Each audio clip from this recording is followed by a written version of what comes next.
Welcome to the 10 Myths Blocking Special Education Improvement. This is episode number 2 in that series. Myth number 9, the one-size-fits-all myth. Often, district leaders and consultants and coaches think that just because an approach worked in one place, or an approach or a toolkit worked in one place with one population, that they could bring it into another place and it would still work. And I was already scheduled to talk with our guest before I started the Myth series. And then I realized what we wanted to talk about was exactly myth number 9. And so I'm really eager to introduce to you Debbie. So, Debbie Tannenbaum, let me introduce you. And you are an elementary tech specialist in Fairfax County Public Schools, Virginia. That's Tell correct. us, tell us about your role. Well, my role is one of those roles that looks a little bit different every day.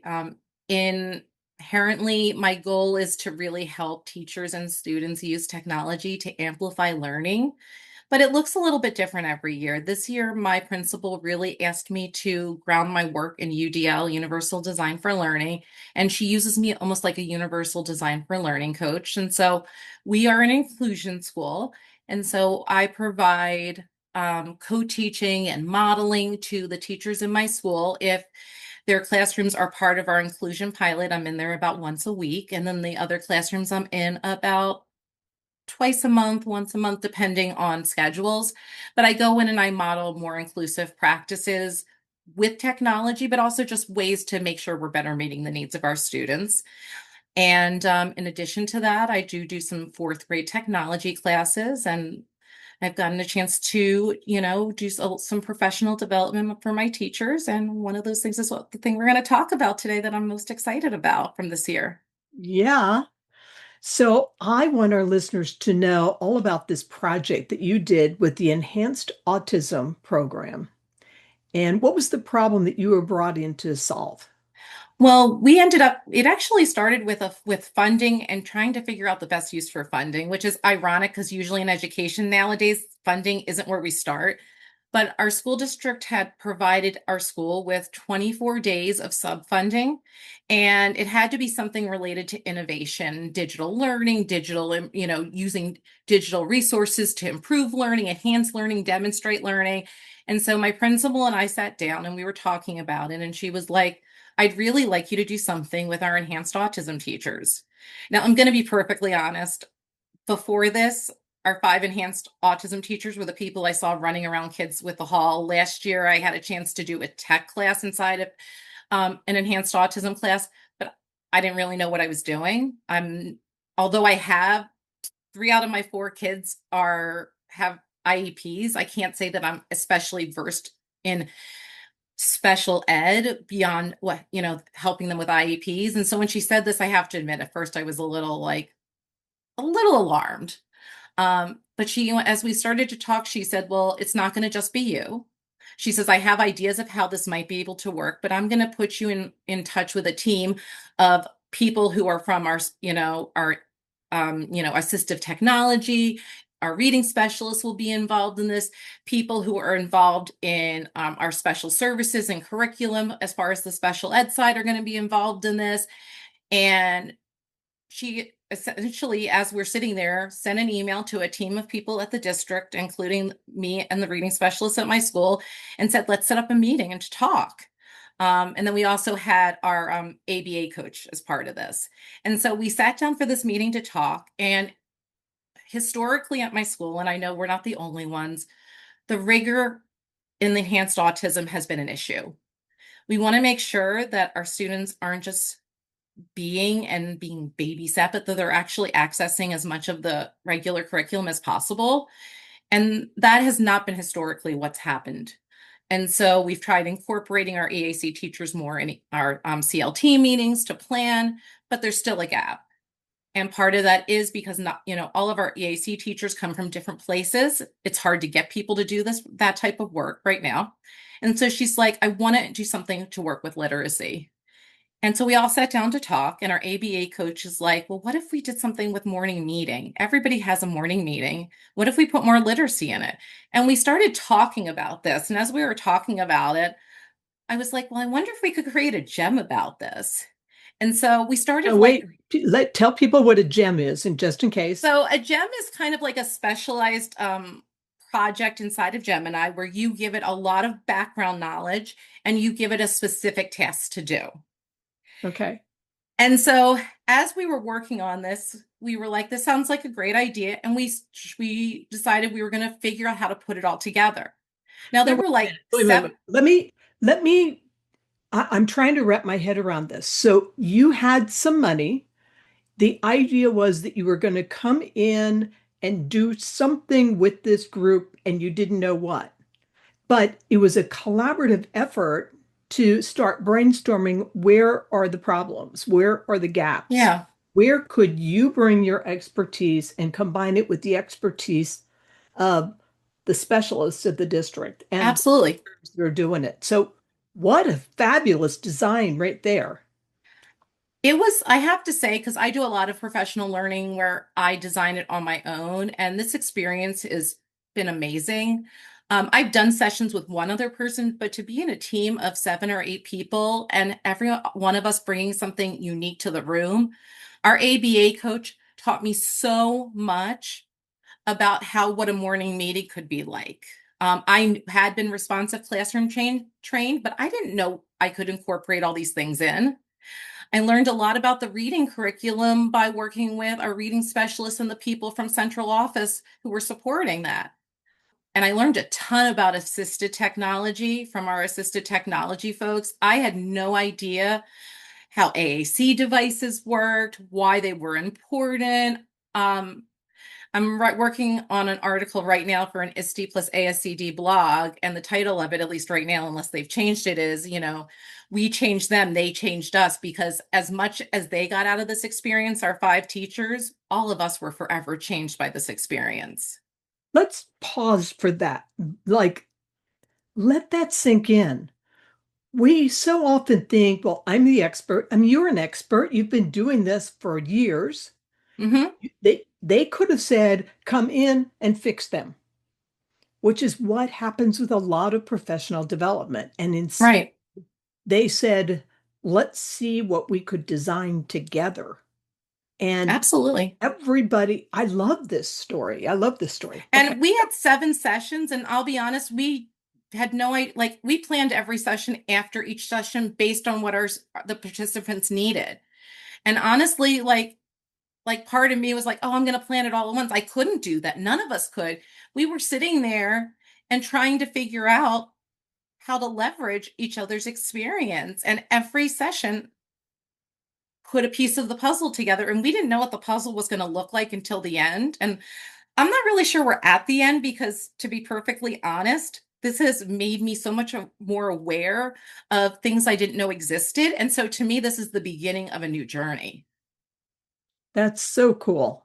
So tell me about like how, so I know it's not the end, but you did have some kind of a conclusion that something created. So tell me about that.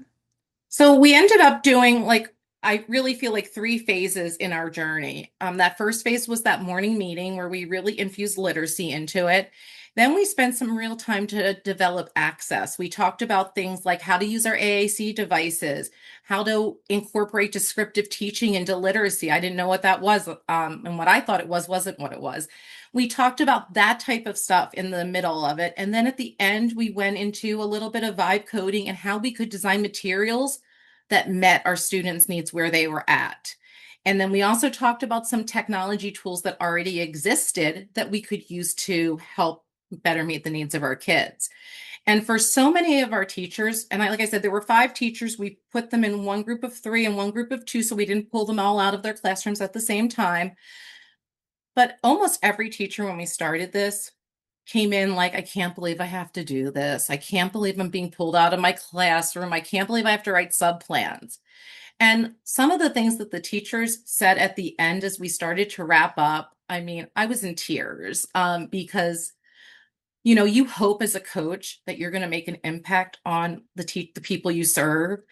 And I mean, one of the teachers was just like, she's like, I'm now able to, use these tools to incorporate more student voice and choice. I don't feel like I'm searching for things that I can't find. I don't feel like the biggest thing they said to me was they felt seen. And Yeah, I think a lot of special ed teachers feel like they're that second class citizen that's not quite, you're not an English teacher or a math teacher, and you're not the great band teacher that everybody's raving about, or this yeah. or whatever. You're like this, like you're down the hall out of sight, or you're the person who goes in and out of classrooms, and you're still so to give the special ed teachers that much respect and learning from them and having them help guide the project is such a gift. And in addition to that, it was really important for us to make sure that it wasn't just a one and done. So many times we do PD and it's one and done. We started this in January and we ended at the end of April. So there was time in between. And I said to the teachers at the end of this is not the end. Next year, because obviously right now I'm busy in testing, I want to be in your classrooms. Two of them had already invited me into their classrooms for the first time. I've been here for 4 years and I got invited into 2 EAC classrooms and it was amazing. Um, this is just the beginning. And I told my principal, I've said to her, I was like, sometimes you ask me to do something and I go in kicking and screaming, but somehow you manage to know exactly what I need to do. Don't you But love like, when that happens? ugh. And then, so then when I want to say no to something, I'm like, maybe there's a bigger purpose in this. Mhm. But Maybe. Yeah. you just don't know. But these teachers, it was just so wonderful because so many of them, and I see it even in our gen ed teachers, they're going on things like teacher pay teachers, trying to find things to meet the needs of their kids. And I'm like, you don't need to do that. There are better ways. You don't need to start from scratch. You don't need to use somebody else's idea. You need to use what you know about your kids and design instruction that meets them. And that's what we did with these teachers as well, because good teaching is good teaching. Yeah. I love that. You know what I like best about this story and about this project is coming back to our myth. You didn't come in with your tech expertise as the expert with a ready-made solution. Mm-mm. You probably could have. You probably could have found something quick, scurried around, and brought it in. But what a loss that would have been. And instead, you worked collaboratively with the teachers and the district people and your principal and generated a solution, a series of solutions that was really grounded in each person's expertise. Absolutely. And while I was doing this, I went to a conference and I learned about vibe coding. And as I was learning about it, I'm like, this would be so awesome to teach my teachers. Like, and they were the first thing I ever vibe coded was a zones of regulation thing, because I was thinking about that morning meeting. I was thinking about them and to get the chance to show them how they can empower their students and create resources based on what their students need. So many of my teachers were like, oh, this is wonderful. I can really focus on my kids' IEP goals. I now have data to support it in a way I didn't have before. Like it's just magical. And I'm very sad doing testing now because I don't get to do any of that. But testing window will close. There is Yes, a light at the end of the tunnel. absolutely. Yeah. Now you have me very curious about vibe coding because I don't know anything Oh about my God. that's okay. No, that It's a yeah, whole nother I'll podcast. save that for another time. And you know what else? Speaking of another podcast, I understand you were just accepted as a Google Innovator. Yeah. And you're going to Google Academy this summer? What are you And most it's looking based on for? this work. Is okay, cool. Tell me. So what it's based on is the fact that, like just like you talked about, one size doesn't fit all. I feel like I began to find a bridge, but that bridge isn't complete. And so my goal with my Google Innovator project is really going to be to help teachers who have to navigate multi-age dual track classrooms and figure out a way to better help them manage the workload and reach their kids, because right now their task is exhausting and there has to be a better way. Yeah, And so that's what I'm hoping let to work me on. let me underscore what you just said. I'm sorry I talked on top of you. You're You fine. want, do you want to finish your last sentence? Because, No, I was just saying there has to be a better way, and the problem is too massive for me to figure out by myself. So I figure I'm going to be with some amazing people in Atlanta, and I'm going to leverage their thinking to help me take my thinking to a new level. yeah. So when I think about this autism program, the enhanced autism program, these are teachers who have multi-age students across several grades. And some of them are on the diploma track and they're taking standard curriculum. Some are on alternate Yep, curriculum. absolutely. And then they each have their own behavior plans and all kinds Uh-huh. of other. And so you help them figure out a way to tame all of that. That's my goal. It might not be there yet. Okay. Um, my goal was is that they felt like so many of the teachers when I talked to them before starting this were like, it's too much. I just don't know. I'm working all the time. I never get a break. I feel like I'm doing a poor job. Like they just felt like they were constantly failing. And for us to be able to celebrate their growth, and it wasn't about everybody reaching the same destination because like our kindergarten EAC teacher, she had done training with me the year before. She was far more knowledgeable in her tech knowledge. And then we had some teachers who knew a lot about AAC devices, and then some who didn't know much. But and I just want to underscore this before we finish up, having all of these experts in the room beyond just having the training was really valuable because in our EAC program, we don't have one person in charge of it, but they have lots of cooks overseeing it. And for them to have access to all those people and say, "Oh, I have a question about this," and the one person goes, "Well, that's not something I can help you with, but she can," and she's in the room. I love this model. I love the design of it. So, well, obviously, we have to have another session. We have to talk about Obviously. Google Innovator. We have to talk about vibe coding. So We have, fun. like, you'll be back, Debbie.